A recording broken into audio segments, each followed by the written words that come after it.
that's precisely what you're doing right now. You started a business, hindi mo alam, and right now, you're on the process of learning how to go about it. And speaking of learning about business, the first thing that we must confront head on is the stupid concept that Filipinos have when it comes to paano ba yung management.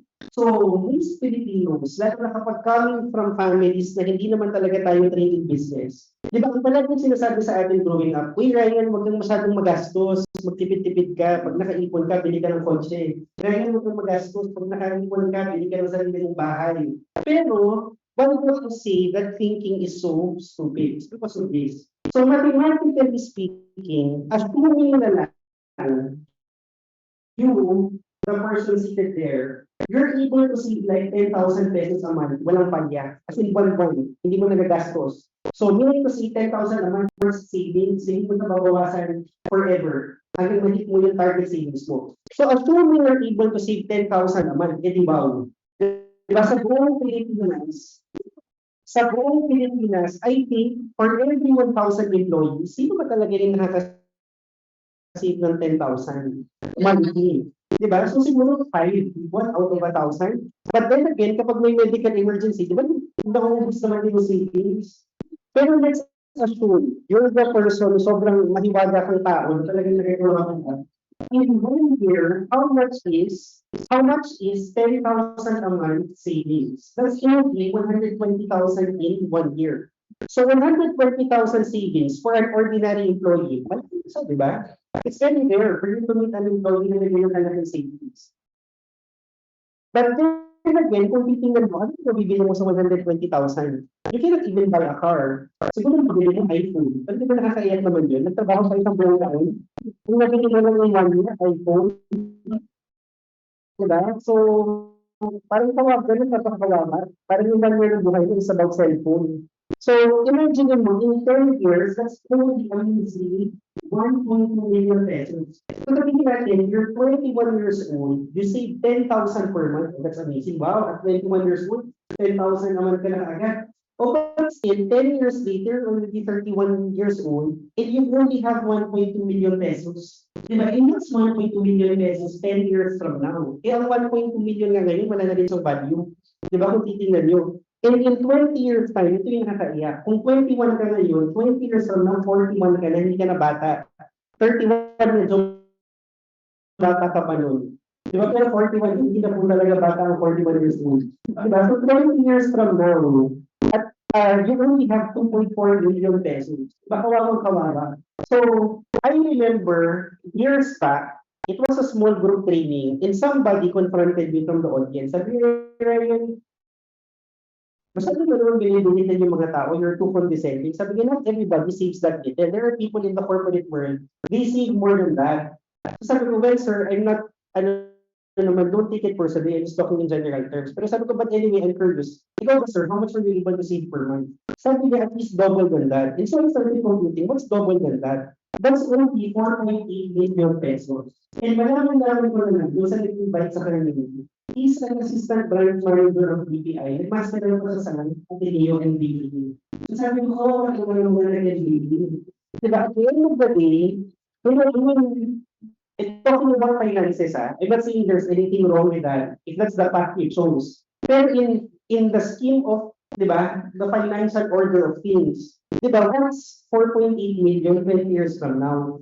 Eh yung mga, diba, you look at TikTok, you look at Facebook, diba yung mga bahay-bahay doon na may swimming pool, na-over the cliff, tapos may nakapark ng Mercedes-Benz, diba yung mga inaasam-asam natin sa buhay? Diba? Hindi po yung 4.8 million. Siguro mga 100, 200 million pesos yun. So, in this lifetime, even siya, assistant branch manager na siya ng bangko na may masteral degree, that's how little ang nasa-save ng mga tao. That's why, kung titignan nyo, di ba in the Philippines, so, na married ka na lahat-lahat, may anak ka na lahat-lahat, you still live with your parents. You cannot afford to buy your own space. Bakit nga?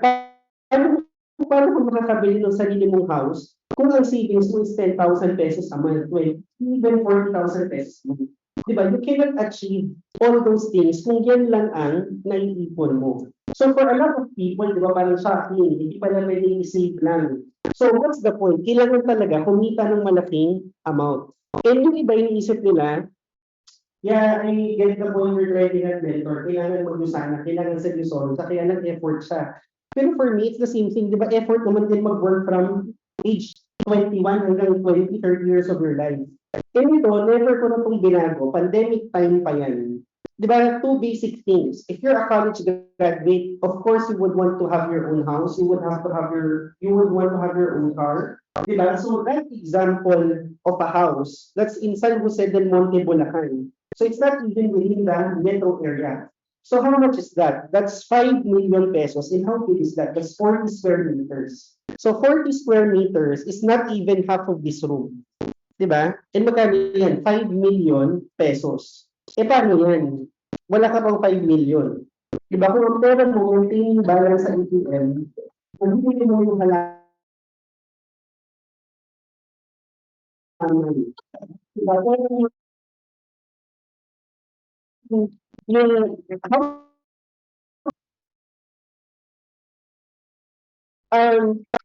ganito ba siya? Kahit ma-afford mo siya, okay to have that for a starter's house, pero kanto. I mean, there's nothing wrong with that kung starter's car or hindi ka naman talaga mahilig sa kotse. Pero even kinakanto, pandemic price pa to. I think hindi na nga yan makatotohanan eh. It's 635,000 pesos. I think right now it's 800,000, something like that.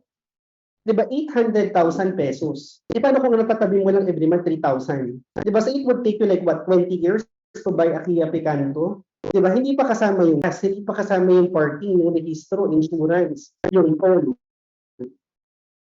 So that's why, mag-Uber ka naman forever or mag-MRT ka naman forever. Diba, hindi mo ma-afford yung mga things na ganyan.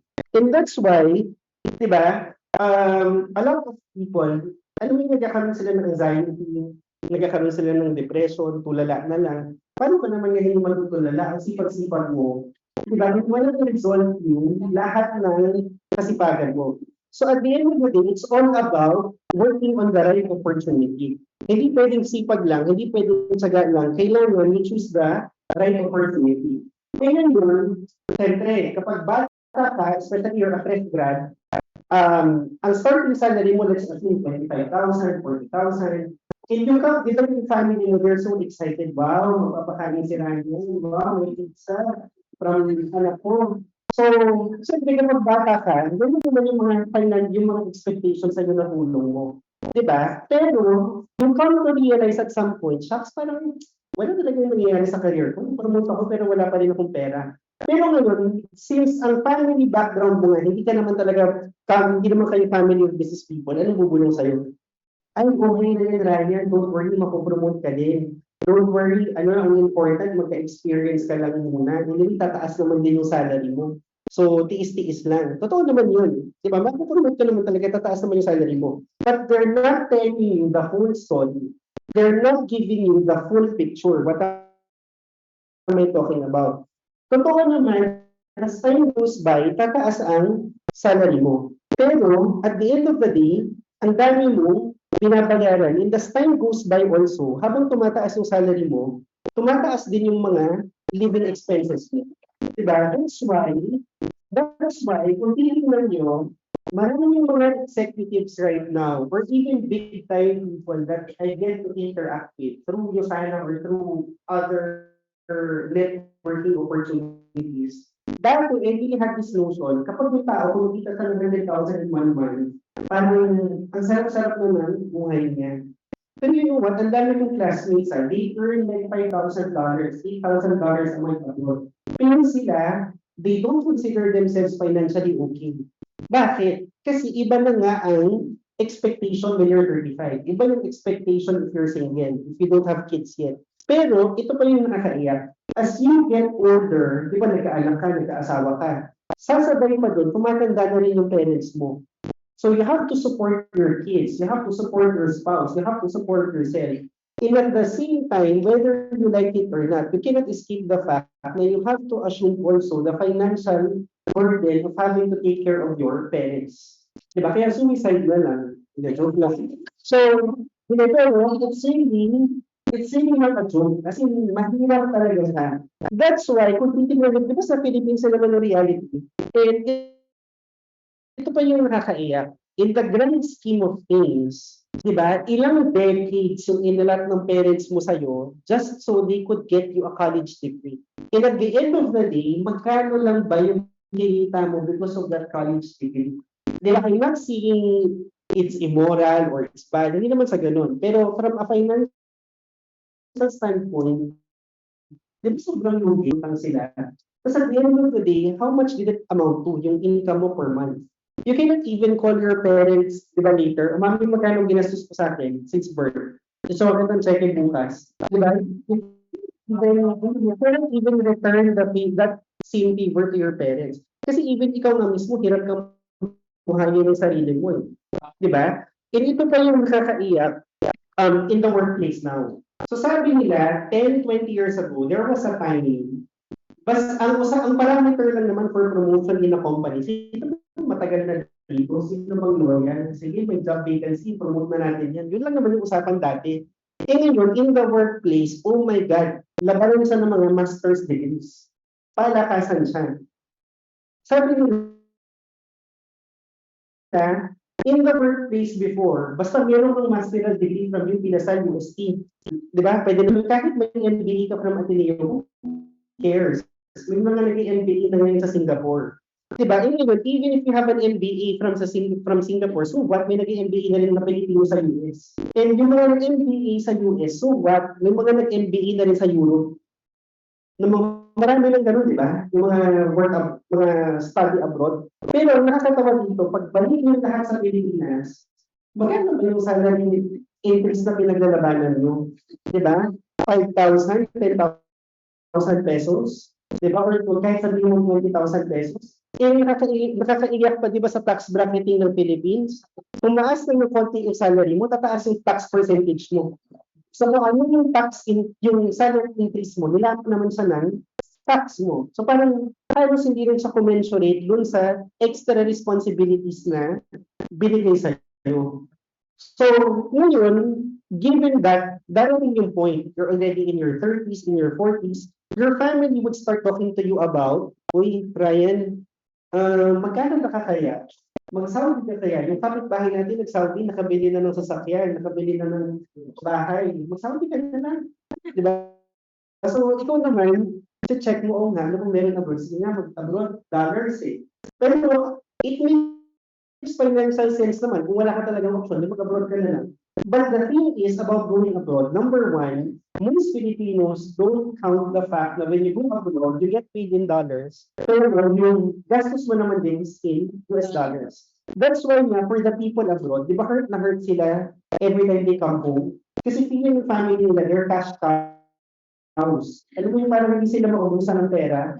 Pero sila, sa totoo lang, ilang overtime, double job, triple job na yung mga tao abroad para lang may padala sa Philippines. Diba, imbis na kumain sila sa labas, they just eat at home. Diba, para lang may pangkain sa labas, walang ginagawa dito sa Pilipinas. So, diba, that's naman yung drama ng Filipino family. And at the end of the day, ito pa yung nakakaiyak. Even if you're earning well abroad, sabihin na lang natin you work abroad for like 10 years, 20 years, so people to say like 5 million. Pag uming ka dito with 5 million pesos, wow, you have 5 million. Okay, uming ka ala, sabihin natin, bili ka ng lote, 1 million. Patayuhan mo ng structure, 1.5 million, 2.5.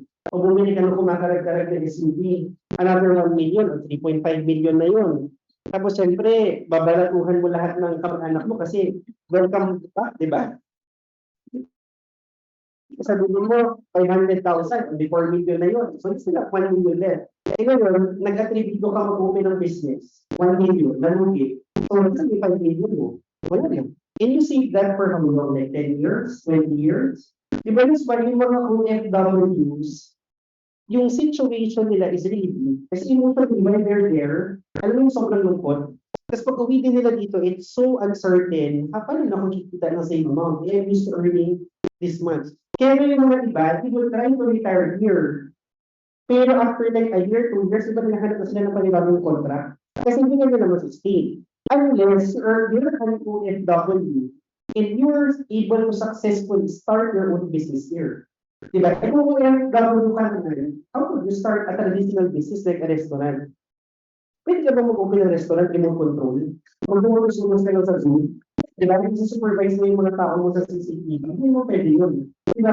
If you're an OFW, you want to open a traditional business, you have to quit your job and then come home.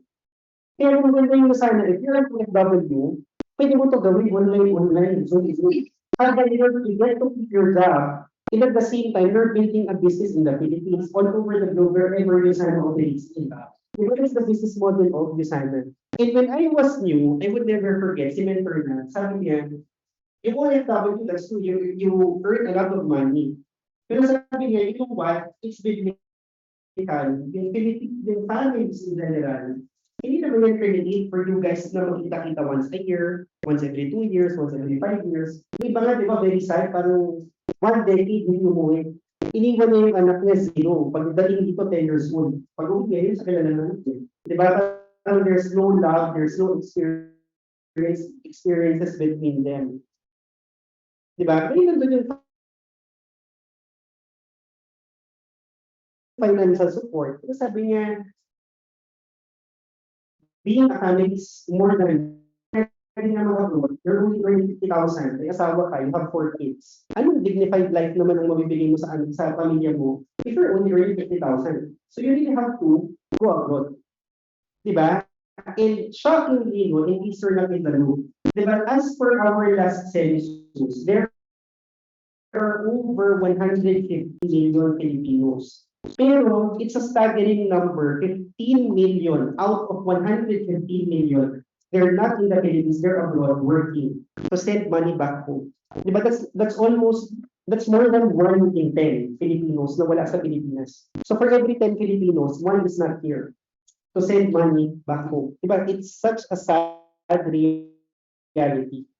Kaya nga, sana daw dumating yung time na hindi na kailangan mag-abroad ng mga Pilipino. So, kasi it's a very hard situation there. Sinasabi nila mahirap yun sana. Pero for me, it's also hard being abroad. So kung mamili ka na lang ng paghihirapan mo na lang itong business na to, kaysa mawalay ka pa dun sa mga pamilya mo. Diba? And I would never forget, when I was starting in Usana, there was one seminar, and umupo ako sa harap. Tapos, pinatayo ako nung speaker. And in front of the audience, tinanong niya ako, sabi niya, papayag ka, kung tuloy natin yung smallest finger mo, bigyan daw niya 50,000 pesos. Sabi ko, of course not. Sabi niya, sige Ryan, let's cut your smallest finger. Sabi niya, ba right-handed, left-handed? Sabi ko, right-handed. Sabi niya, sige, yung left na lang. Wala namang silbi. Let's cut the smallest finger on your left hand. Bigyan din daw niya for 500,000 pesos. Payag ba daw ako? Hindi. Sabi ko, of course not. Sabi niya, sige, last offer. In front of everybody, issuehan daw niya ako ng cheque. Patuloy niya yung smallest finger ko on my left hand. Bigyan daw niya 1 million pesos. Payag ako or not? Of course not. Sabi niya, bakit? Napaisip ko, sabi ko, siyempre yun ko, parang ito lang katawan ko, this is part of my game, ito naman bibenta sa'yo for 1 million. And sabi niya, you know what, guys, that's precisely the point. Hindi mo na ibibenta yung dalili mo for 1 million. And yet, buong pagkatao mo, buong buhay mo, binenta mo sa trabaho mo para magkano mo yun. Diba? So, hindi mo maganda yung dalili mo, pero kung titingnan mo, diba in a week, there are 7 days. So, one of these 2 Fridays, what do you do? You go to work. Diba? So, what time do you wake up? If your work is at 8, siguro you wake up at 6 or even 5. Pwede gano'ng kalayo. Tapos pag hindi ka naman 5 o'clock, when you go home, hindi ka naman pwedeng trip lang, punta ka ng airport, punta kang Paris, uwi ka na following. Hindi mo pwede yun. Diba? So, after work, you go home, magmamadali ka, kasi the following day, work day na naman ulit. So, you do that. At Monday, sino may ayaw 5 or 7 days mo? It's your employer.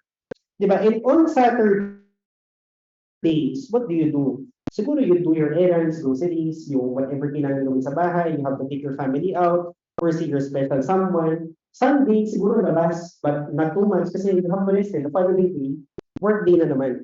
So that's what you do from age 21 to 65. And come to think of it, no, what have you been doing from age 0 to 21? You were being prepared to be employable. So from age 0 to 65, it was all about money, di ba, being employed. Pero as to whether or not you're able to do the things that you really wanna do, gawin mo yung passion mo, gawin mo yung things that really make you happy, spend time the way you wanna spend your time, your day, you don't have that option. Di ba? And di ba sinasabi nila, mentor, ako talaga really enjoy my job. Pero I always tell them, di ba, what if the Lord talks to you today? Sasabihin niya, uy, kukunin na kita by Monday. So, what would you do on Sunday? Would you go to work? Sabi mo lang mo yung work mo. Pero hindi naman, what would you do? You would spend time with your loved ones. Siguro you would want to travel to a location na talagang in this lifetime gusto mong makita na never mong nakita. Di ba, that's how you would want to spend the last moments of your life. Pero right now, kung ano man yung gusto mo, hindi mo ito magawa. You're entrapped, you're in prison, you're in a box, you have no choice. And that's the reality of things if you're employed. E ngayon, yung iba, sinasabi nila, sige, ay business. Diba? It's not in employment. I get the point, mentor. But I really have qualms with it when it comes to networking. Sobrang Jordan's niya, mentor. Sobrang balong, sobrang kadili. So, ako, I had that feeling when I was starting. Pero here's the thing. O sige, let's entertain the thought. Nababaduyan ka. And you would rather start your own traditional business. So, number one, when it comes to traditional business, it's more complicated than you sana. In what terms? Number one, it's more capital intensive. Eh, yung 50,000 na nilabas mo dito, nahimatay ka na. Diba? Kung matay yung mag-order sa restaurant. And the thing about opening your own restaurant, sabihin natin maglabas ka ng 2 million pesos today, do you get your 2 million pesos back in 2 weeks? Do you get your 2 million pesos back in 6 months? In 1 year? Or are you even 100% certain na babalik talaga yung pera mo? Not even. Diba? And yet, people talaga would rather open a restaurant than do network marketing. Pero for me, admitted ko, hindi naman ako sa network marketing. Kung ngayon ba sabihin, ay ako hindi naman restaurant, gusto ko mag-book up. Kung ngayon, hindi na nga rin ito updated. Kasi wala kang mabubuksan po sa 600,000 pesos. Diba, ang industrial grade espresso machine is like 600,000. Pangit pa yun. Diba, hindi pa yun yung high quality, high grade level. And yung iba naman, sinasabi nila, mentor ako, when it comes to business, hindi kasi talaga ako masipag eh. Gusto ko yung magkukulit lang ako ng pera, yung wala akong gagawin, like royalty income. And I always ask them, I always check, sige, ano mo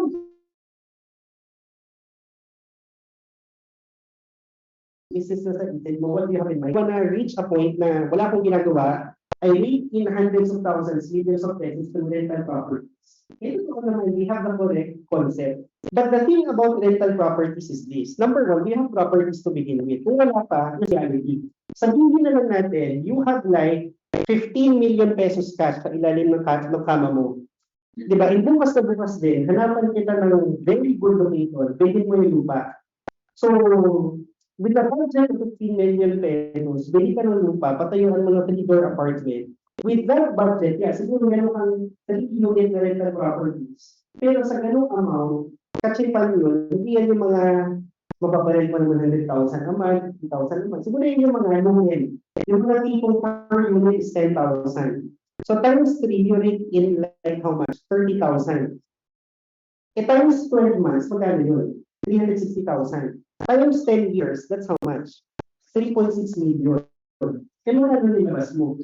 3 million. So what do you mean by gusto mong kumita ng impact through rental properties? Kaya question, do you have 15 million pesos now? Wala pa. Hindi you have, yun nga. Hindi siya kabalit agad-agad. So it's really true. There are people na alam mo talagang jack.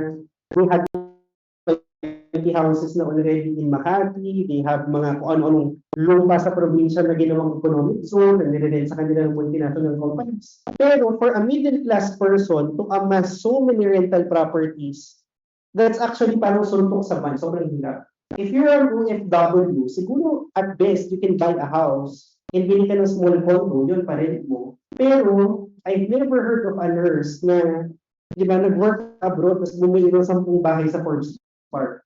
Diba? O bumili ng 20 condominiums, pinarent niya. I mean, you can afford that.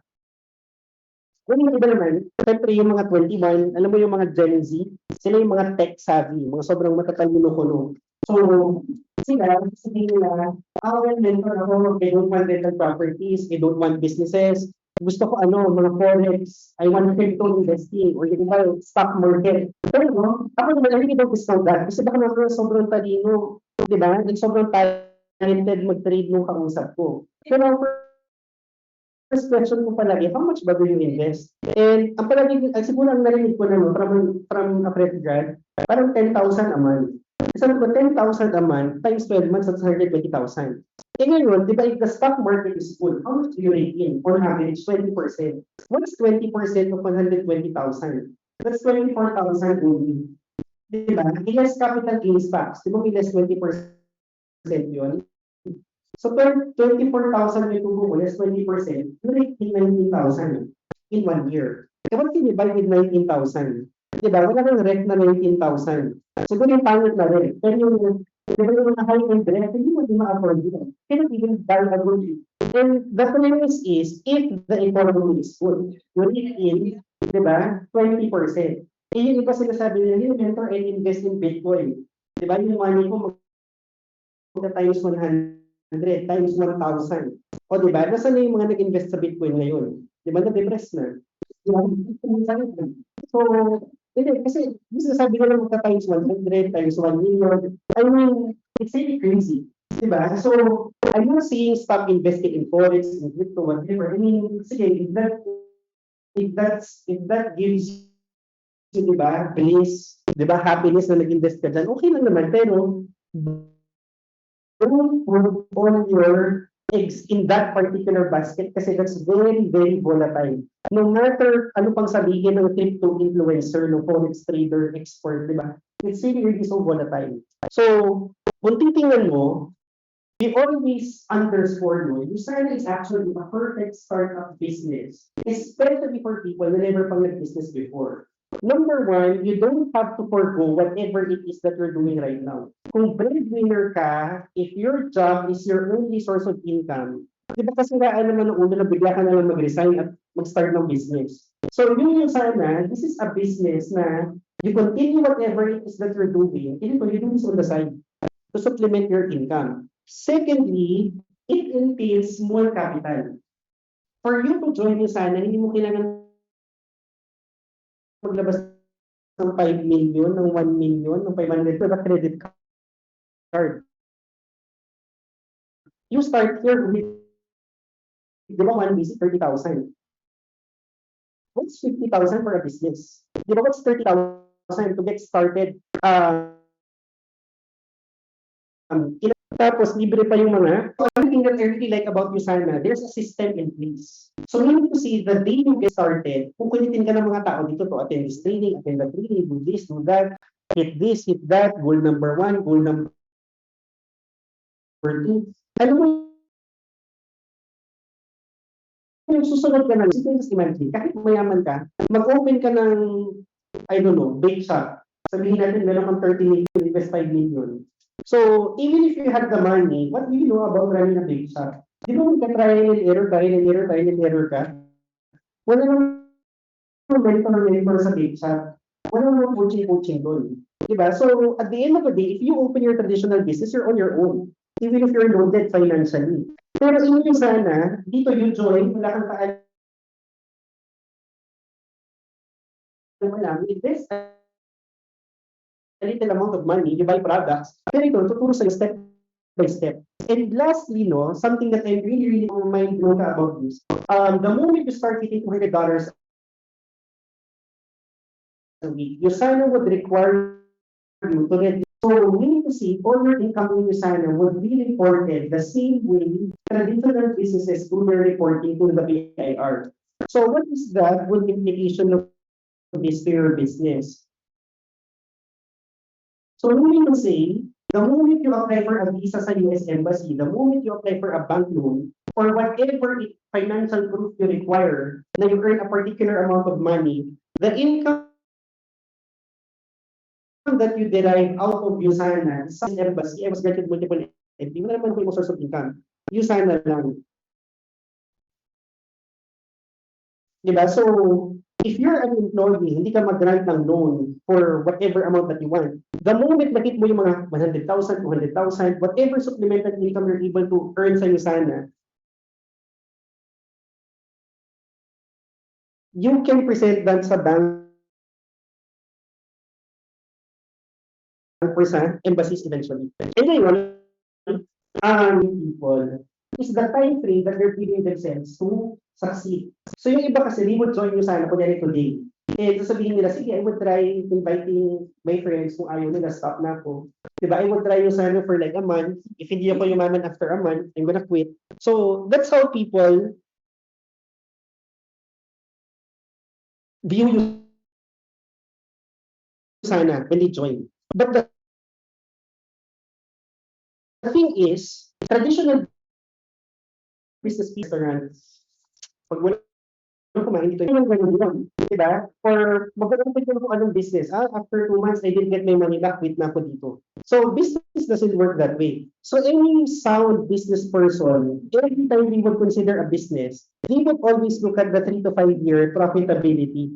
So, meaning to say, kunyari, 2023, assuming you join the sign, ito problema mo talaga, you're the most introverted person on earth.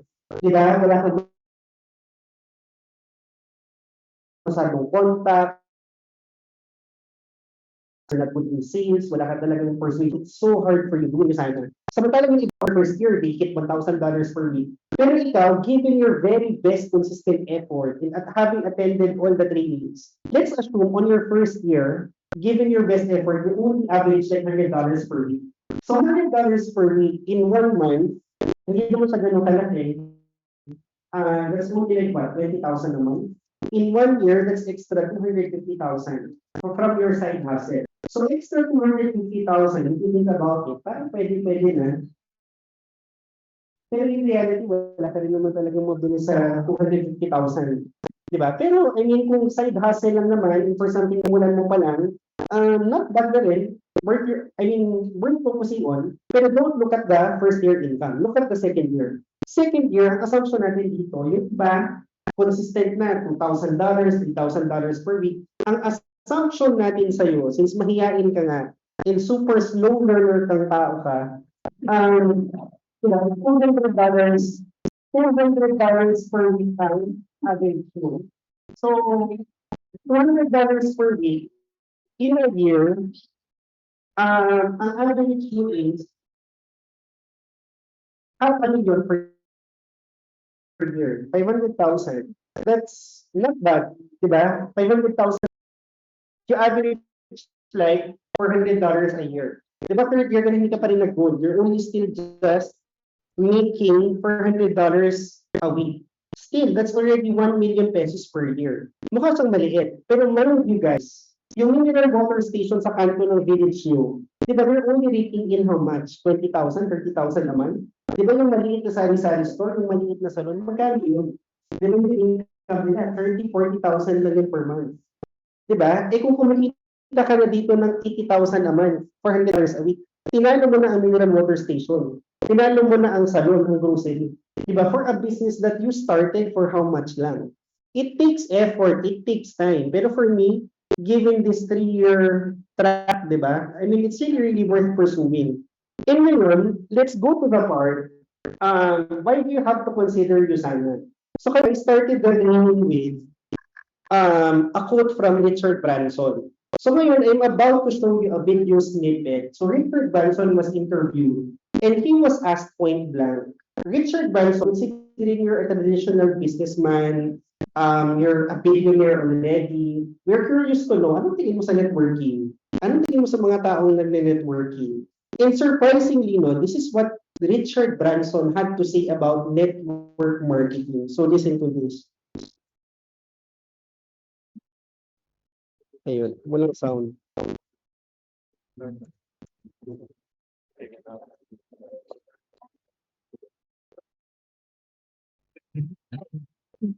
Dito. Or guys,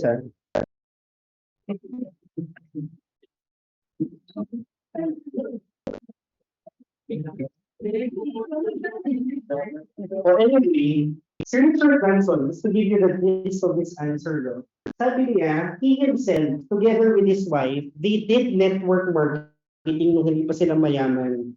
So sabi niya, that time, having done the business themselves, it gave them skills, it gave them the experience to learn about business. And sabi niya, factually speaking, network marketing in general is bound to create lots of dollar millionaires in the future. Sabi niya, thousands and thousands of new millionaires will come out of this industry. So kung titignan mo si Richard Branson, he's very, very proud. He's very, very, he speaks highly of the industry. So nakakahiya naman sa ate mo, di ba? Wala naman yung negative opinion about network marketing. Kasi network marketing as an industry. So, kung titignan mo Richard Branson, hindi yan kung sino-sino lang. He's actually a multi-business person, as in super, super, super successful yan. And like what Richard Branson was saying, no, network marketing is part of the direct selling industry. So, how companies na walang stores, walang traditional marketing, they sell their products through a network of people. So we're talking about some people. So talking about the newly registered ones, kung titignan nyo, it's already bigger than the movie industry. It's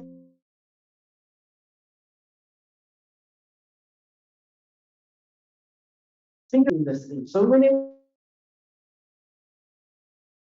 yung mga adik-adik sa computer games, so tinalo nila ang yung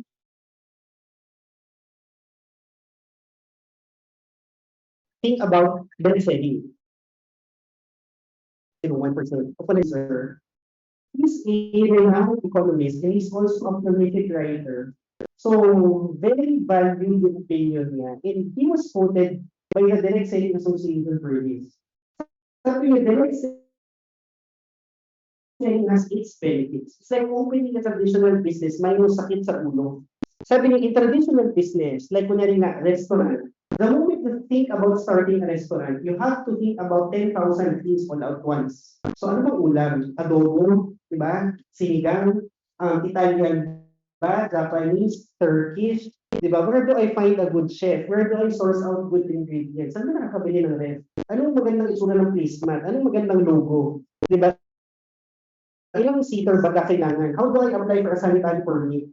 Diba? So parang how do I tie up with Grab? Parang, oh my God, hindi ka pa nagsimula. Ang dami mo na kagad inisip. Tapos wala ka rin naman pa ng pera to start a restaurant. Tapos, unlike nyo sana, di ba sabi nga, direct selling is like a business din, pero unlike a traditional business, ito walang sakit sa ulo. It's presented to you after the presentation, it's a matter of saying yes or no. Di ba, nung you say yes, you already have a business. Kaya nga kung titingnan mo, a lot of people negatively depict network marketing as budol-budol. Naman po talaga ako. Bakit? Kasi ganun na talaga ka-instant. Kung ayaw mo, diba? Kung gusto mo, simulan mo right here, right now. May business ka na. And that's how convenient this business is sa totoo lang. So given the convenience of that, bakit ka nga naman talaga mag-traditional business? And you know what, no? Let's talk about what sets USANA apart. So, I'm sure when USANA was presented to you, you were introduced to Dr. Myron Wells, he's a scientist by profession, blah, blah, blah. So that's all true. Pero what I want to underscore right now, di ba meron 4 books daan? On top of those 4 books, yung mga bilog. Ano yung mga bilog na yan? Yung mga bilog na yan, those are third-party certifications from third-party institutions from Europe, Australia, Asia, North America, South America. And what do they certify? What do they attest to? So those third-party institutions attest to 2 things. Number 1, whatever USANA claims to put on the label, yun yung content of each and every tablet of USANA. So when we say USANA is potent, USANA is the best of the best, USANA has high quality, so hindi siya sales pitch ng apply mo sa'yo na kailangan mong comprehend. It's a scientific fact attested by so many third-party institutions. Di ba? Kasi yung iba sasabihin nila, oh, nakakagamot kami ng patay. You're the best. You're the best grade C extra. You're the best blah. Pero yung pagkitigan mo, made where? Made in Venezuela. Made in Mongolia. Tapos, hindi ko pa naman. Kasi in CS, you can see whatever you want about your product eh. Pero who's the third party backing you up, backing your claims up? So yung sana, they did not get one, two, or three. They got multiple third party accreditation. But and secondly, what do these institutions attest to? They attest to the fact that whatever you sana claims to, whatever that benefit you sana claims to do to the human body, yun at yun ang actual effect ng yung sana products to the human body. So, hindi gaw-gaw ang binibenta mo sa Usana. Diba, hindi ito malunggay capsule na labas sa tablet. It's actually the best nutrition your money can buy. And that's why, kung titingnan nyo to, so many sports associations, they ask Usana to sponsor their athletes. And when Usana sponsors athletes, they don't give monetary consideration. Ang binibigay lang talaga nila, vitamins. Pero you know what, even with that, talagang yung mga tao, they really accept it full-heartedly na sige, I'll take Usana. Kahit walang pera, I just trust in the brand. I just believe that this is the best of the best and this would help my performance as an athlete. So, yan, sobrang daming athletes gumagamit ng Usana. And now, having discussed all of those, no, maganda yung company, maganda yung industry. Right now, as a new distributor, you really need to pay close attention to this. How do you earn? Kasi maraming join yung sana hindi nila naiintindihan. So, me included. So, it took a while no, before ko naiintindihan yung left and right, yung mga matching. So, this afternoon, we're gonna try to discuss all of that. But if you don't absorb it in one go, okay lang naman. Kasi as you listen to more presentations, mas maiintindihan mo how the compensation works. Pero anyway, how do you earn? So, there are multiple ways, but the primary way of earning in Usana is what we call retail income. Retail. So I have good news for everybody. I have good news for everybody. When you join Usana, the moment you bought your products, all the products you bought were already at distributor's price. So nung bumili ka pa lang, panalo ka na kasi naka-discount ka na kaagad. So hindi mo mabenta yung products mo right now. And if you attend the product training, you're able to sell all of your products, dahil yung money mo, tutubo ka pa ng 20%. You have a markup. So for example, itong Cell Essentials natin, when we talk about the vitamins of Usana, it comes in pairs. So one bottle, yung green, that's the vitamins of blue bottle minerals. So it seems expensive. Parang, oh my God, sino bibili ng 4,000? Di ba? One pair. Pero kung titingnan mo, yung 4,000 na yan, that's actually good for 16 weeks already, close to 4 months. So kung titingnan mo, just to give you an idea how amazing and mind-blowing yung pricing ng Usana, sabihin naman natin, you don't want to take Usana and you want to buy something from Mercury Drugstore kasi gusto mo marami kang points sa Suki card mo. So, sabihin natin, yung tigas ng ulo mo, you would still rather take Centrum. So that's fine. If you want to take Centrum, kahit placebo siya, kahit gaw-gaw siya, sige, inumin mo, yun yung trip mo eh. Pero the problem is, if you take Centrum, it's not enough kasi it does not contain anything good for your eyes. So you would have to buy a separate tablet called Optin. So yun yung bestseller ng kani. Then you would have to buy Liver Aid for your liver, 4G for your skin. And that would total 80 pesos per day. And that's made in Bulacan, that's made in wherever, I don't know. Diba? And you don't know about the quality. Whereas with Usana, hindi pa rin isang set, it's 17 pesos per tablet. Diba sasabihin nila, ayun, mahal, 17 pesos per tablet. Parang, oh my God, gano'n ka ba kahirap? Diba, 17 pesos per tablet. I mean, for something that could make you really, really healthy, something that could, alam mo yun, give you optimum nutrition, 17 pesos is not so expensive sa totoo lang. Eh, kung titingnan nyo, ito yung amazing dyan. Kung titingnan ko, makano na ba ang minimum wage sa Metro Manila? Di ba parang 500 ba? 600? 500. So, imagine mo yun, you work 5 hours, you work 8 hours to earn 500 pesos.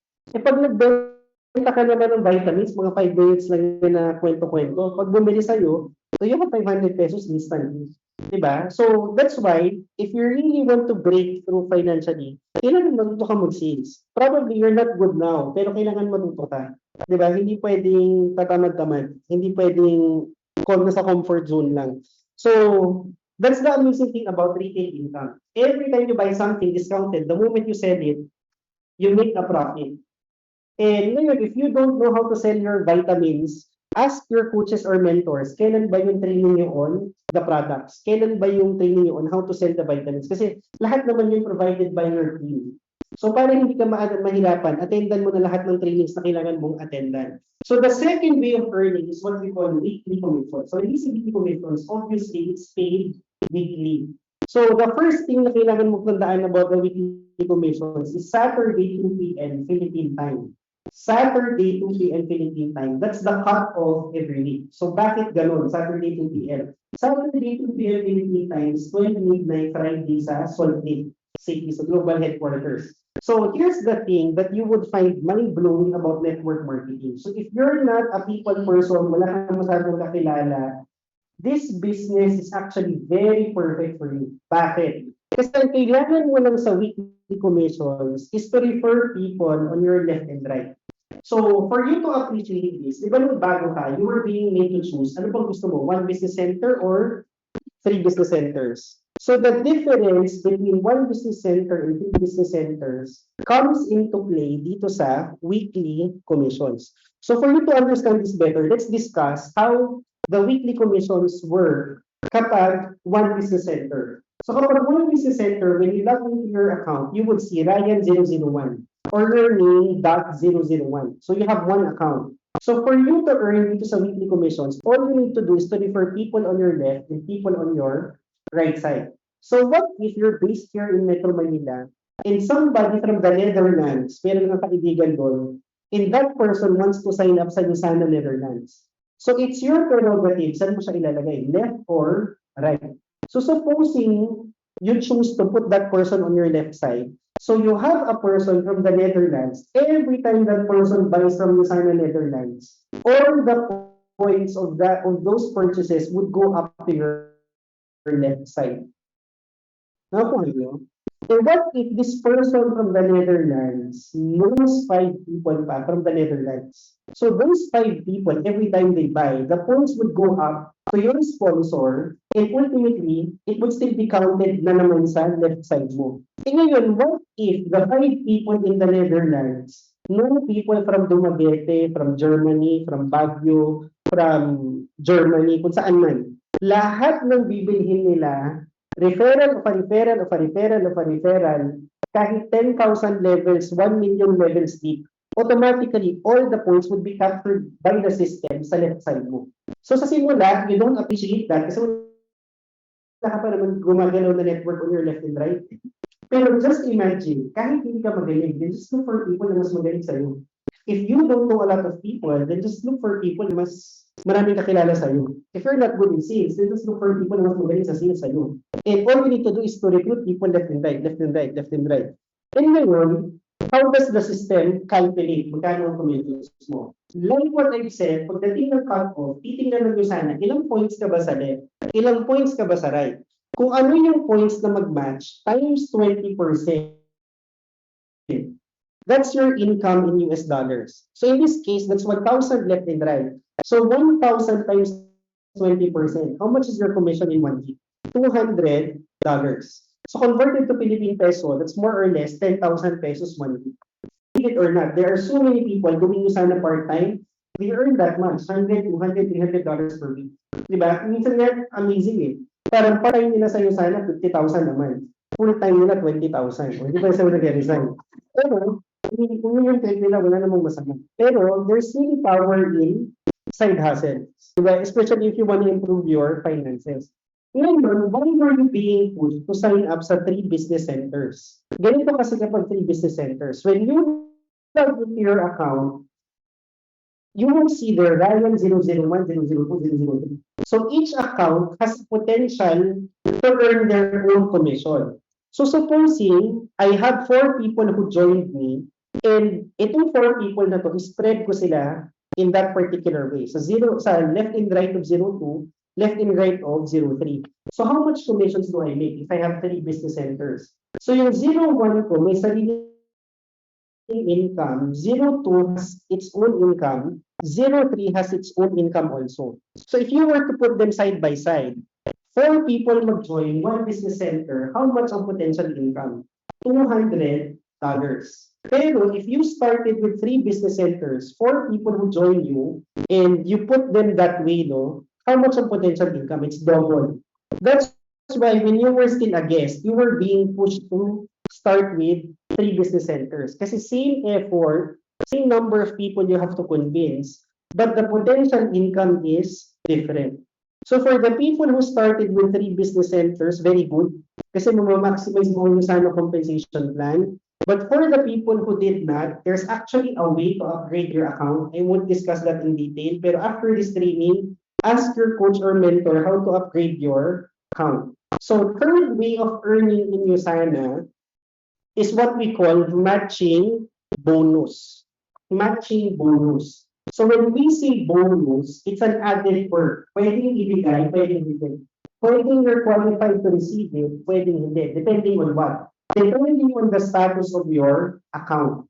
So for you to receive matching bonus, what should the status of your account be? It should be what we call Premier Platinum Pay Center.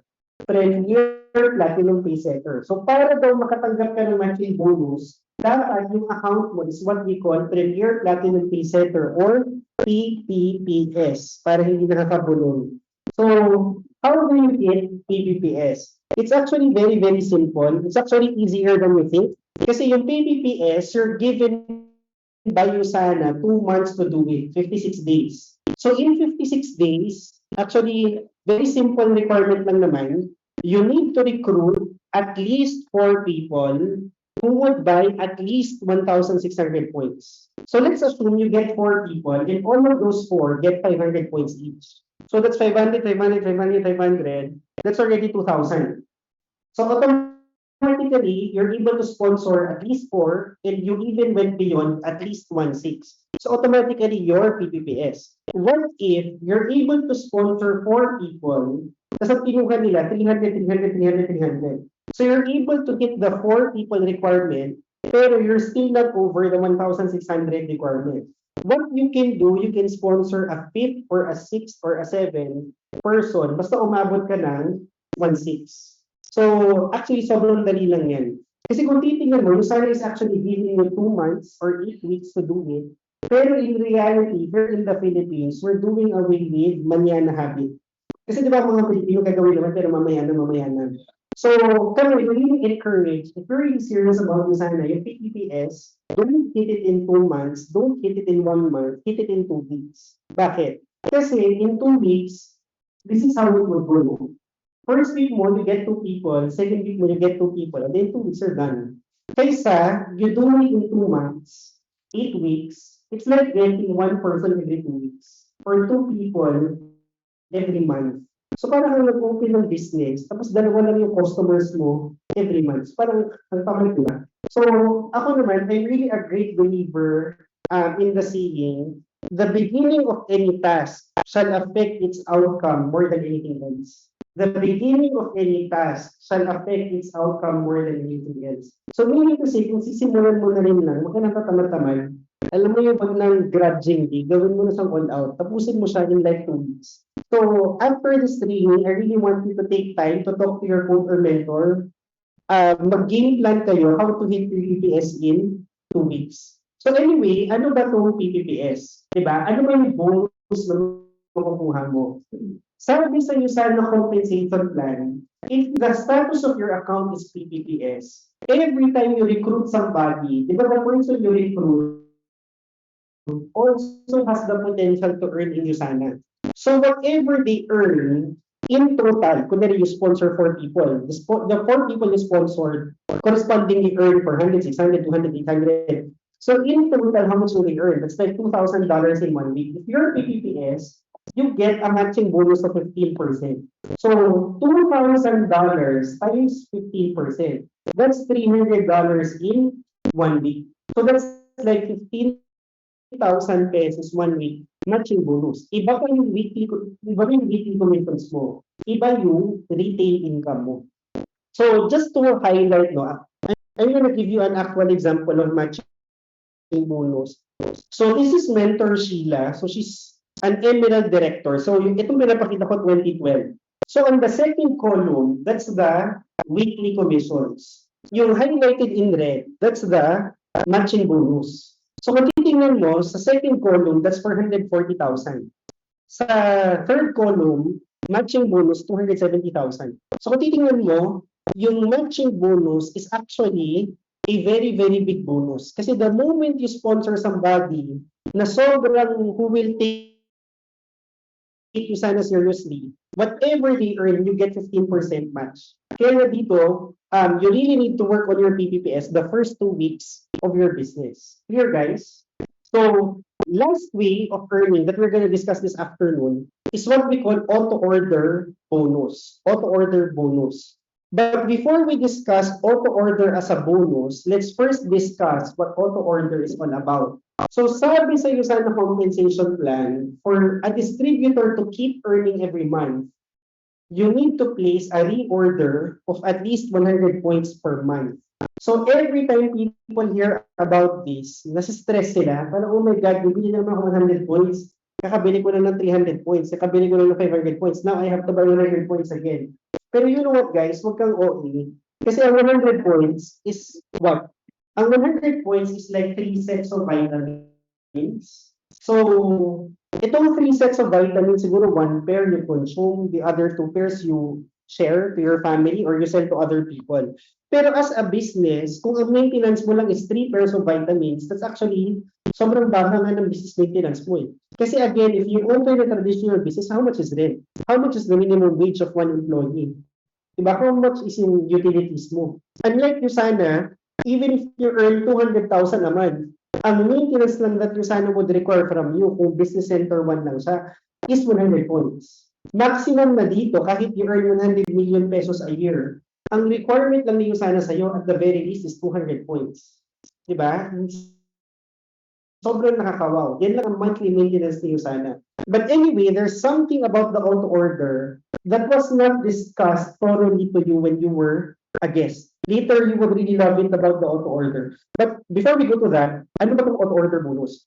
Sabi sa iyo sa compensation plan, come the time, umabot sa point na you're able to max out, meaning nag 5,000 left and right yung account mo, because of repeat orders. Di ba 5,000 times 20%, $1,000. So that's supposed to be your weekly commissions. Pero since the max out mo yung account mo because of repeat orders, USANA will pay you an additional $250 every week. Pero yun, hindi siya ganun mukhang wow. Pero imagine mo to, for business center that you're able to max out consistently because of auto order, you get a bonus of 50,000 a month. So if you're able to do that sa 2 business centers, that's already 100,000 bonus. Iba pa ang weekly commissions, iba ang matching bonus, iba ang retail income. Kaya ito, sobrang pamigay na lang siya. Diba, sobrang solid na, nag-max out na yung business mo, meron ka pang 100,000 naman bonus if you're able to max out 1 or 2 business centers because of auto order. Ngayon, what's the good news about the auto order? Kanina, sabi ko sa inyo, when you bought your designer products, panalo ka na because you bought them at a discount. Pero the moment you reorder, instead of getting the usual discount, USANA would give you an additional 10% discount. So sobrang mura na ng auto-order mo. So for example, next month, naubusan ka na ng vitamins and you would want to order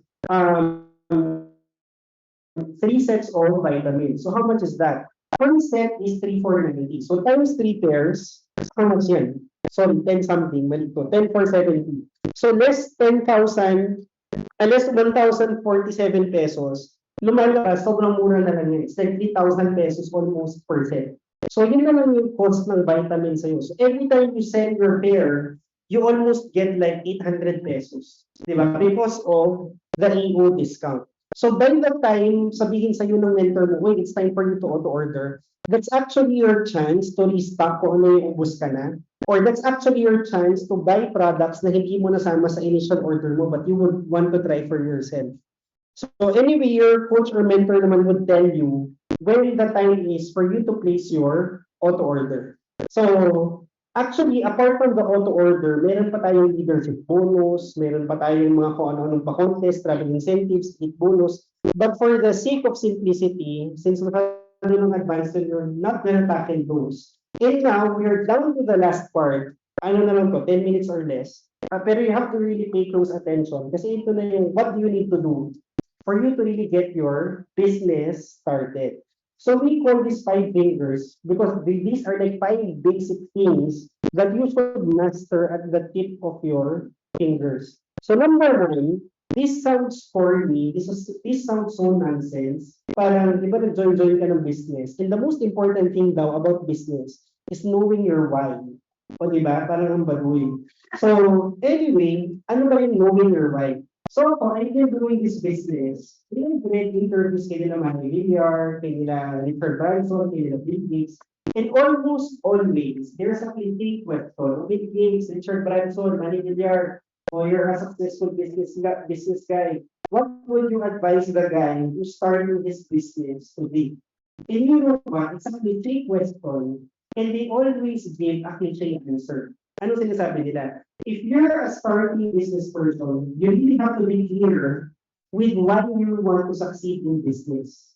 You really should have a compelling reason. Sabi nila, business is tough and you don't have a contract naman, gano'n mo sisipagan sa business mo. So sabi nila, the moment you encounter difficulties in your business and you don't have a compelling reason why you want to succeed in business, you're gonna quit outright. So dito, for you to succeed in business, you should really have a deep reason why you want to succeed. So ako naman, having worked with so many people throughout the years in USANA, one factor that largely affects ano ba yung why ng mga tao depends, number 1, on demographics. Diba? Are you young? Are you old? Are you single? Are you married? Are you the breadwinner? You're not. Diba? So maraming factors. Pero, number 1, let's talk about age. So, kapag bata kasi, lalo na you're fresh off from college, alam mo yung you're still wide-eyed, you're excited to practice your career, explore how far you could go sa corporate world. So, there's always this mantra among the young people to pursue your passion, pursue your passion. For me, there's nothing wrong with that, but at the end of the day, you have to balance it out with reality. Diba? Kasi baka mamaya passion kasi magkakaroon ng pera. Diba? Passion kasi hindi ka naman makabili ng bahay. Di ba, hindi ka naman makabili sa parents mo. So, at the end of the day, hindi ka naman forever young. Siguro 21 you're young, 23 you're young. Pero by the time you're 30, 35, 40, you really have to be mindful. Di ba? So, dito, you have to take your finances seriously. E ngayon yung iba, sabihin mo you're not a breadwinner. But whether you're a breadwinner or not, di ba, kung titingnan mo, at in this lifetime naman, ano ba naman if you give back to your parents? Kasi yung parents mo, whether they're financially okay or not, of course, at some point, they would want to relax. Alam mo yung chill? Pero when they look at you and they see that you're not okay, how could they chill? Hindi mo nga maalagaan yung sarili mo, alagaan pa kaya sila. So, probably, ikaw can take all the time in the world. Pero at the end of the day, your parents are not getting any younger. So, dito, you really have to double time, not only for yourself, but also for your parents. So for the parents naman, those people na nag-join ng Lucana, 40s, 50s, 60s, one thing, one fact that you have to realize, you have to double time in the business because you have a smaller window for your financial breakthrough. Diba, hindi ka 21 years old, then you have all the time in the world na magkamali-mali or magbagal-bagal. So the fact that you joined Lucana in your 30s, 40s, 50s, it should motivate you na bilisan dito sa business. Kasi you're not gonna be forever in your 40s. Before you know it, 50 ka na, 60 ka na. Diba? And for the parents also, sabi na, never ever let the reason why you want to succeed be also the reason why you cannot succeed. Kasi yung medyo real, alam mo yung topak lang. So, sabihin nila, mentor, I want to succeed in sana because sabi mo tali sa job ko, I hate my job, I want to quit my job, I hate my boss. Tapos, after like 2 weeks, 1 month, follow up na, uy, kumusta? We don't see you in the trainings anymore. I saw you, mentor. I'm so busy with my job. I cannot leave my job. O, diba? Parang, diba? What gives? So, at the end of the day, you really have to make concessions eh. Kasi we understand, kung nag-join ka rin mo sana, you already have too much on your plate. Di ba nag-join ka dito, may family problems ka, burden ka sa work, ang dami mong responsibilities, ang dami mong stress, dinagdag mo pa sa sana. So yeah, I understand yung sana is an extra challenge. It's an extra thing na kailangan mo squeeze into your schedule. But at the end of the day, this is a business. Diba? You have to focus, you have to devote time, you have to devote effort. Diba yung parents sasabihin nila, I joined you sana because financially, by the time my kids are old enough to go to college, I want to send it to the best colleges out there. Pero I cannot focus on Usana because walang yaya eh. Walang mag-aalaga sa kids ko. Di sige, paaralin mo na lang sila sa kung saan. Diba? So at the end of the day, you really have to focus. You really have to make your why, your motivation, not your excuse. So secondly, about succeeding in this business, you have to understand the concept of 80-20. 80-20. So what's 80-20? So a lot of people, when they join, they're paralyzed by the fact na they would keep telling themselves, I'm not good in sales na, wala na akong friends, hindi ko nga yung talent, hindi ako magaling mag-convince, blah, blah, blah, blah, blah, blah. Well, for you to succeed in this business, you know what guys, skills is not such a big requirement. Kasi yung skills, matututunan mo yan sa training. If you don't know how to eat, nako, sangkat kita kang trainings dito, mananawa ka. Pero, more important than skill is the mindset. Kasi ang dami kong katrabaho sa Usana, they're not good, they're not talented, but they have very good mindsets, they're so teachable. Alam mo yung magugulat ka, walang katalent-talent, 6 months later, 1 year later, milyonaryo. Pero ang dami-dami ko rin katrabaho sa Usana, alam mo yung super high level na ang daming connections, ang galing magsalita. After 1 month, wala na dito. Diba? So what's the difference? It's the mindset. So when we say mindset, what exactly are we talking about? For you to succeed in this business, number one, you should have a yes mentor attitude. Yes mentor attitude. Or yes coach. Yes apply. So ngayon, if you're new, again, parang it's culturally shocking, but ang baguy. Mentor, apply, coach. Diba? Pero for me, at the end of the day, calling your upline coach, mentor, wala naman yung pinakaiba sa boss. Diba? You follow your boss. Whatever your boss tells you to do, whether you like it or not. You keep following your boss for how much? Diba? Kung susutusan ka niya, i-pressure ka niya, for how much? And yung coach mo, yung mentor mo, they're teaching you how to earn $100, $200, eventually $1,000, $2,000. Between a person who will pay you 30,000 a month and a person who will teach you how to earn $1,000 per week, masusunod ito yung magtuturo sa akin ng $1,000 per week. Diba? So, at the end of the day, the same reverence you give your boss. Diba? Ano ba naman yung i-follow your coach or i-follow your mentor? And ngayon, sa iyo there's always this funny and interesting dynamic.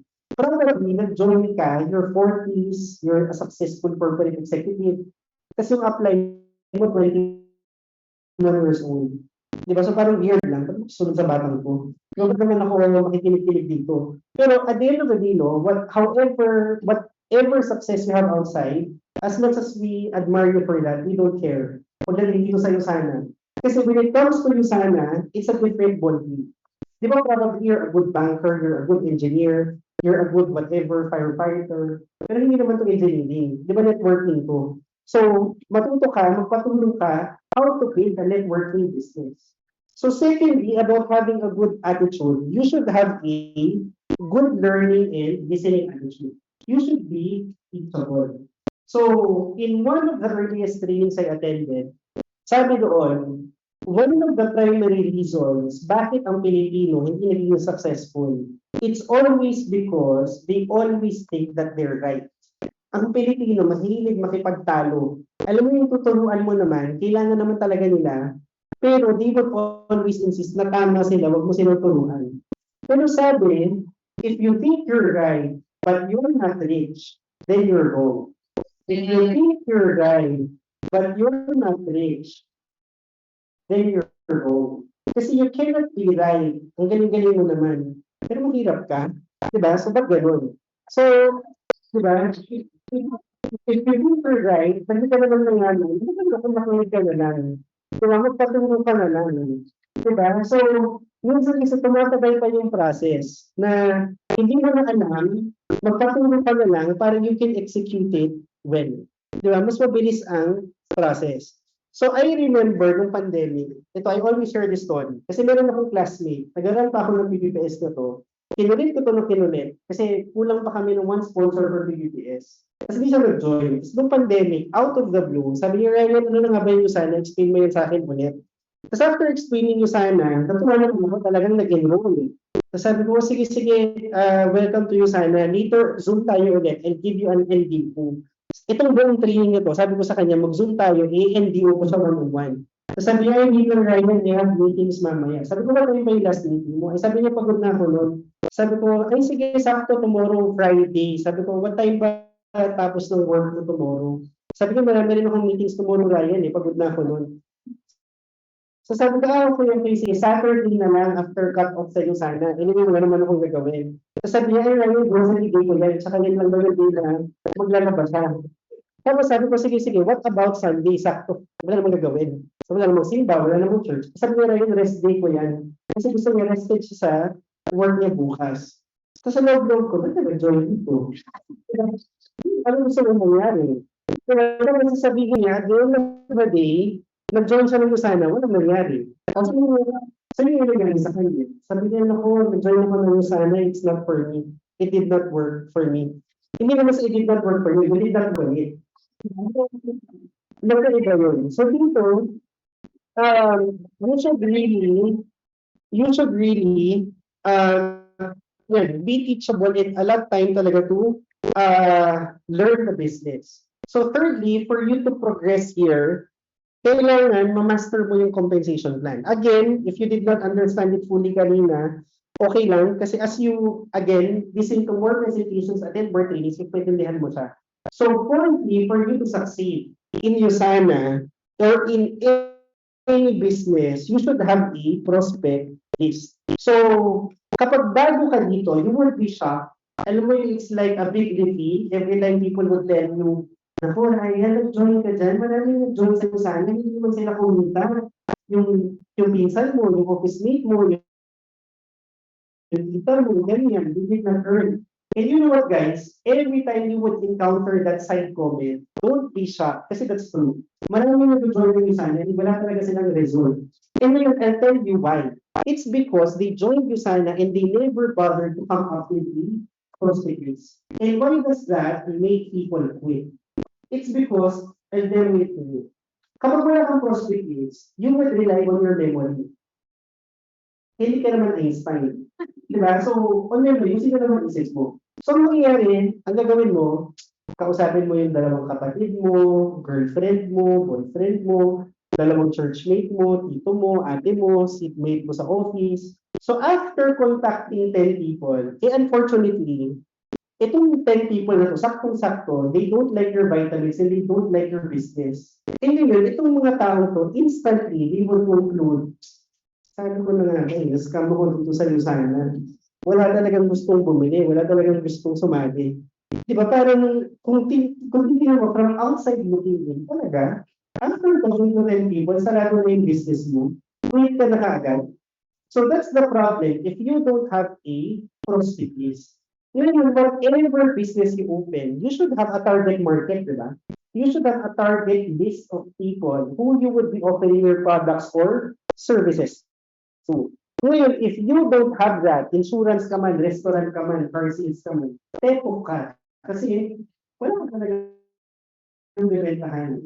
So, ngayon, you should have a prospect list of at least how many names? It's like 200 to 300 names. Why do we require you to write so many names on a piece of paper? It's because, if you're new, ang failure rate mo dito is so high. Sobrang masashock ka. When you say high, it's as high as 90%. So you can just imagine, for every 100 people you would message about Usana, 90 people doon automatically, same zone ka, rejected ka, tapos plus side comment pa. Diba? So, that's 90 out of 100. So that's why if you're not used to rejections, nakakapanghina naman talaga if you're new. Pero the thing is, kahit bago-bago ka, di ba, yung PPPS, ilan na ba kailangan mo? 4. Di ba? So if you have like 100 people, ano pa kaya alam mo kung i-reject ka ng 90? Apat lang naman yung kailangan mo for PPPS. No problem. So that's why you should have a list of 200 names, at least 200 to 300 names. Imagine mo to, kahit balo-balo ka, what's 10% of 300? 30. Sabihin na lang natin, you get like 20 to 30 people. 10 people on your left, 10 people on your right. Then you already have a sizable network to work with. No problem. Kaya don't tell me na hindi mo kayang mag-network. Kasi I really don't believe in yung people who come to me, mentor wala talaga akong ma-recruit. Mentor wala talaga gusto bumili ng product ko. Di ba kung mag-remarketing standpoint, that's not improbable talaga. 300 out of 300, yung isa sa hirap ng buhay ngayon na gusto ng extra income. Diba, 300 out of 300, may isang piraso, talagang gusto ng vitamins, pwede manas mo ng mga tao pa.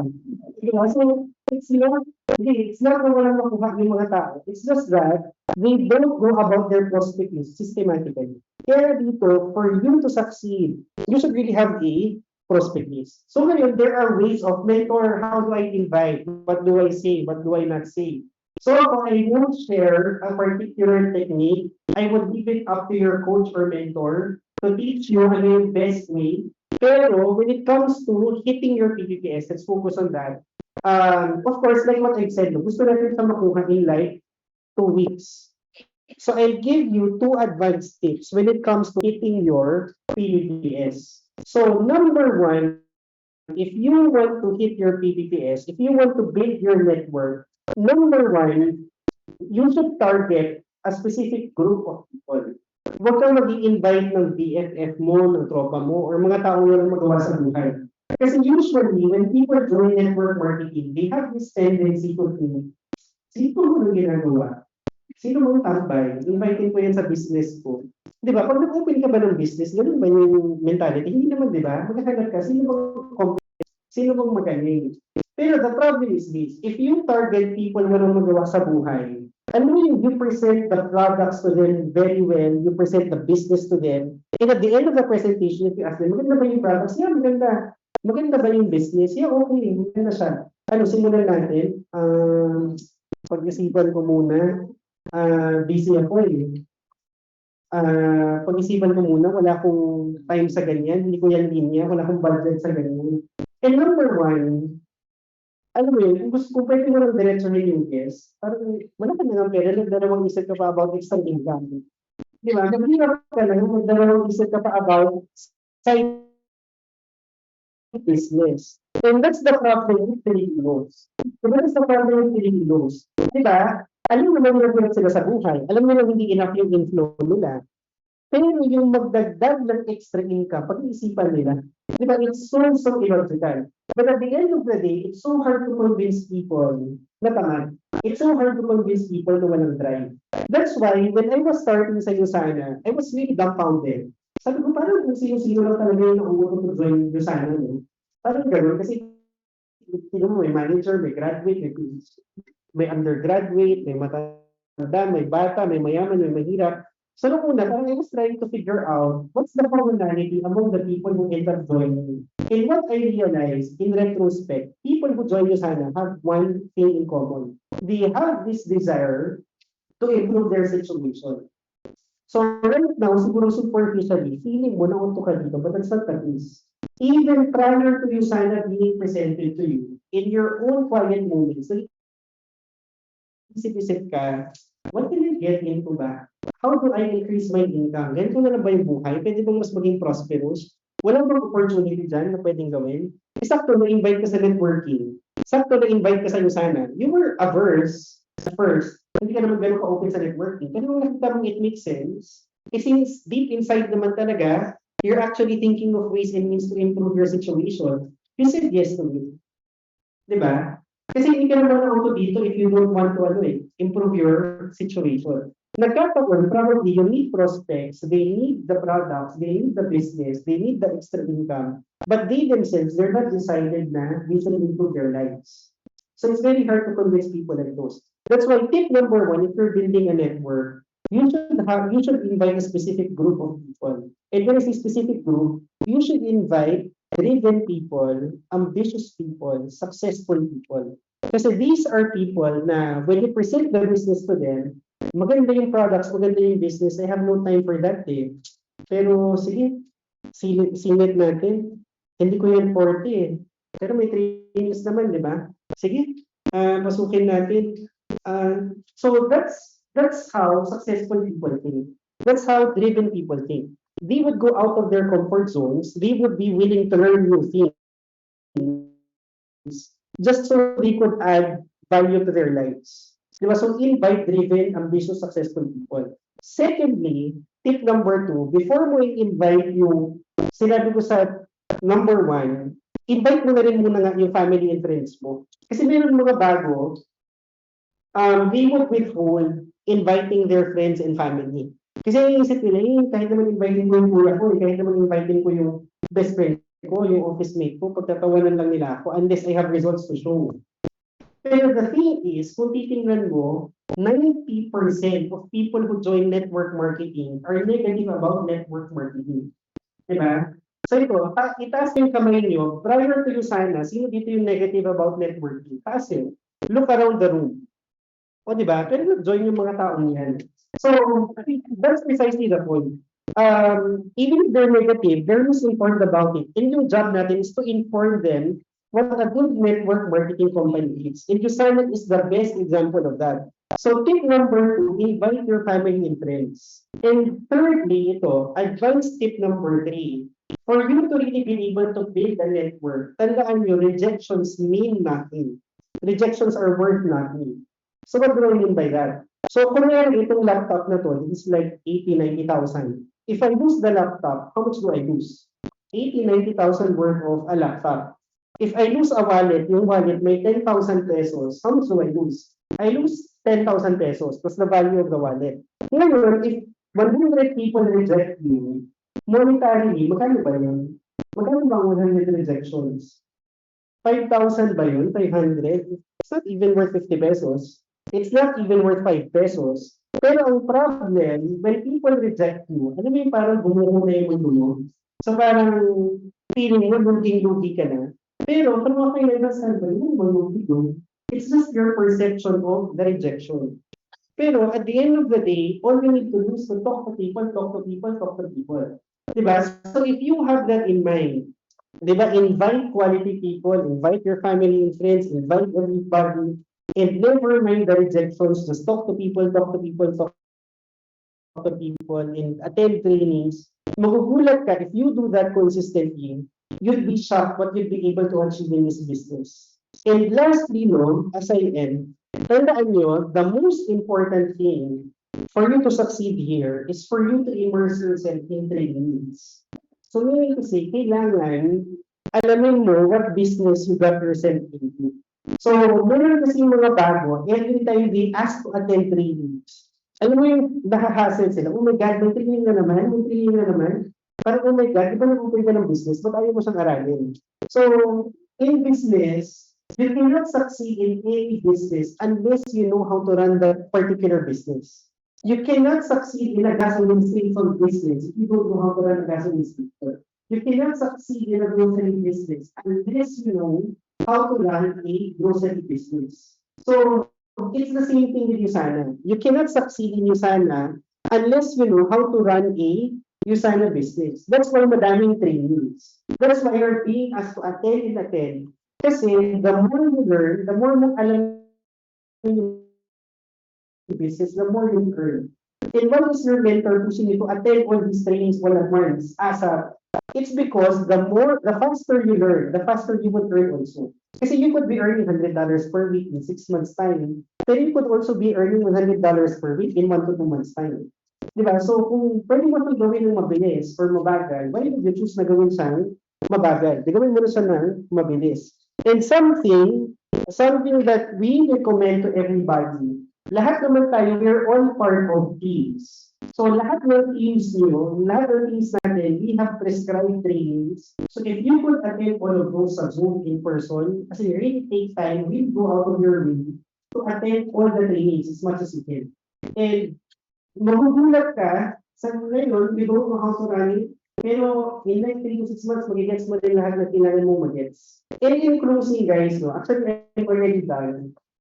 As I've said, I've been doing Usana for 14 years already. And every time I share this training, and especially this is for the new ones, I really love sharing my favorite quote of all time. And one of my favorite quotes of all time? Sabi, everybody prays for cake. Everybody prays for cake. But when the good Lord sends them eggs, butter, sugar, flour, and milk to bake their own cake, they get mad, they get frustrated, and they walk out of the kitchen. So why do I not sharing that?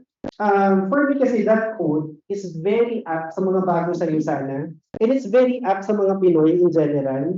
Kasi kung titingnan nyo, as a nation, we were very religious, we're very prayerful.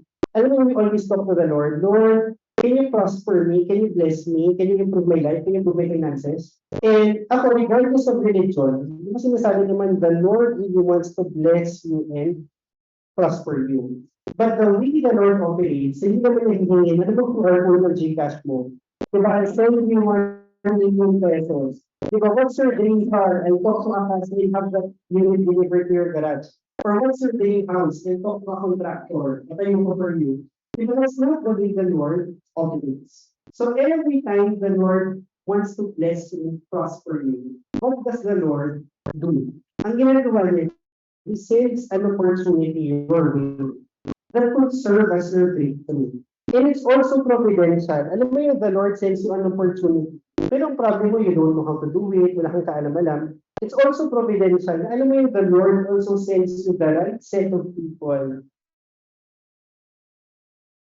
to help you and guide you and coach you. Opportunity na pinili niyo sa'yo. Kaya lang, this time, you've been waiting and praying for a breakthrough. Finally, you have an opportunity in front of you. Pero the moment new distributors realize, effort pala yan, kailangan palang trabahuin yan, kailangan palang tsagain yan, huwag na, tataman, diba? So that's how they approach opportunities. That's why ang hirap umisense of all Filipinos. Ang pangit kasi ng ugali. Diba? So, if you're new in this business, ano sa mo yung ugali mo? Diba? Hindi pwedeng ganyan kapangit. So, you are already part of a good business. Diba? So, it's really time for you to bake your own cake. Diba? Get your hands dirty, hit PPPS, and really take this business seriously. So, once again, to all the new distributors, welcome to you, Sana.